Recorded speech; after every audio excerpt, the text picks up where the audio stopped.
ఒక ఊరిలో రామ్ మరియు శ్యామ్ ఇద్దరు ఫ్రెండ్స్ ఉండేవాళ్ళు. వాళ్ళు రోజంతా వాళ్ళ పనులు చేసుకొని ఈవినింగ్కి ఇద్దరు కలుసుకొని ఆ రోజంతా ఏమేం జరిగాయో అవన్నీ చెప్పుకునేవాళ్ళు. వాళ్ళిద్దరిలో రామ్ పాజిటివ్గా ఉండేవాడు, శ్యామ్ చాలా నెగిటివ్గా ఆలోచించేవాడు.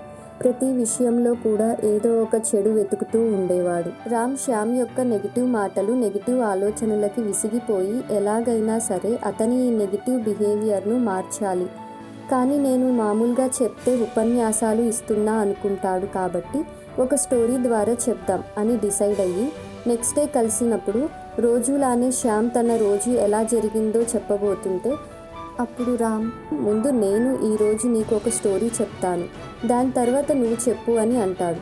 శ్యామ్ సరే చెప్పు, ఏంటి ఆ స్టోరీ అని అడుగుతాడు.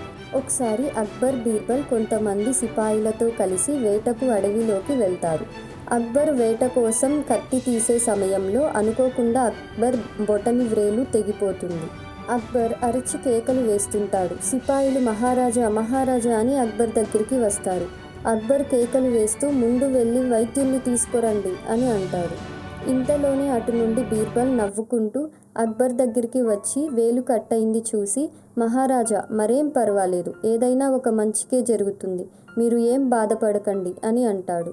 దానికి అక్బర్కి కోపం వచ్చి, ఏంటి మంచికే జరిగేది, ఏం మాట్లాడుతున్నావు నువ్వు, నీకు ఎగతాళిగా ఉందా, నిన్ను నా వాడివి అనుకున్నాను, నువ్వు ఇలాంటి మాటలు మాట్లాడతావా అని సిపాయిలను, అసలు వైద్యుడు కాదు, ముందు బీర్బల్ని తీసుకెళ్లి తలక్రిందులుగా వ్రేలాడతీసి రాత్రంతా కొరడా దెబ్బలు కొట్టండి, పొద్దున్నే ఉరి తీయండి అని ఆదేశిస్తాడు. ఇంకా అక్బర్ ఒంటరిగానే వేటకి వెళ్తాడు. దారిలో అక్బర్ని కొంతమంది ఆదివాసులు పట్టుకొని బలి ఇవ్వడానికి తీసుకెళ్తారు. అక్బర్ కాపాడండి కాపాడండి అని అరుస్తాడు, కానీ ఎవరూ రారు. బలి ఇవ్వడానికి అన్నీ సిద్ధం చేసి ఇంకా డ్యాన్స్ చేయడం మొదలు పెడతారు. ఇంతలోనే ఒక ఆదివాసీ కన్ను అక్బర్ చేతి మీద పడుతుంది. ఈ వ్యక్తికి బొటన వ్రేలు లేదు, ఇతన్ని బలి ఇవ్వడం కుదరదు, ఇది అశుద్ధం, వదిలేయండి ఇతన్ని అని వదిలేస్తారు. ఇంకా అక్బర్ ఏడుస్తూ, అయ్యో ఎంత పని చేశాను, రాత్రైపోయింది, అక్కడ అక్బర్కి శిక్ష పడుతుంది అని పరిగెత్తుతాడు. తెల్లారిపోతుంది. అయ్యో ఇంకా ఉరి వేసేసి ఉంటారేమో, బీర్బల్ బీర్బల్ అని కేకలు వేస్తూ పరుగున వస్తాడు. వచ్చి చూసేసరికి బీర్బల్కి ఉరి వేయబోతుంటారు. పరుగున వెళ్ళిపోయి బీర్బల్ కాళ్ళు పట్టుకుంటాడు. ఉరి శిక్ష రద్దు చేస్తాడు. బీర్బల్, ఏమైంది మహారాజా, అంత కంగారుగా వచ్చారు అని అడుగుతాడు. అక్బర్, నన్ను క్షమించు బీర్బల్, నువ్వు చెప్పింది నిజమే, ఏదైనా ఒక మంచికే జరుగుతుంది, అడవిలో ఇలా జరిగింది, నేను చాలా దుర్మార్గపు పని చేశాను అని చెప్పి పశ్చాత్తాపడుతూ ఉంటాడు. అప్పుడు అక్బర్ నీరసంగా ముఖం పెట్టి, లేదు మహారాజా, ఏదైనా ఒక మంచికే జరుగుతుంది అని అంటాడు.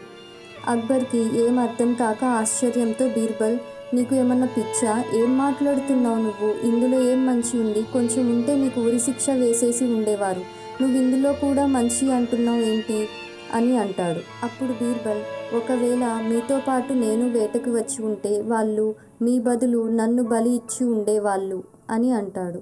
అప్పుడు రామ్ శ్యామ్తో, చూడు శ్యామ్, ఒకవేళ నువ్వు అనుకున్నది కాకుండా ఏదైనా జరిగినప్పుడు ఇలా జరిగిపోయింది ఏంటి అని బాధపడకు, నీకు ఇప్పుడు ఇలా ఎందుకు జరిగిందో తెలియదు, కానీ ఎప్పుడో ఒకప్పుడు తెలుస్తుంది, అప్పుడు నువ్వే అనుకుంటావు అప్పుడు అది మంచికే జరిగింది అని, కాబట్టి ఏదైనా నీకు ఎగనెస్ట్గా జరిగినప్పుడు అది నీ మంచికే అనుకొని దాని గురించి బాధపడటం, అందులో తప్పులు వెతకడం మానేయి అని అంటాడు. సో ఫ్రెండ్స్, ఏదైనా ఒక మంచికే జరుగుతుంది.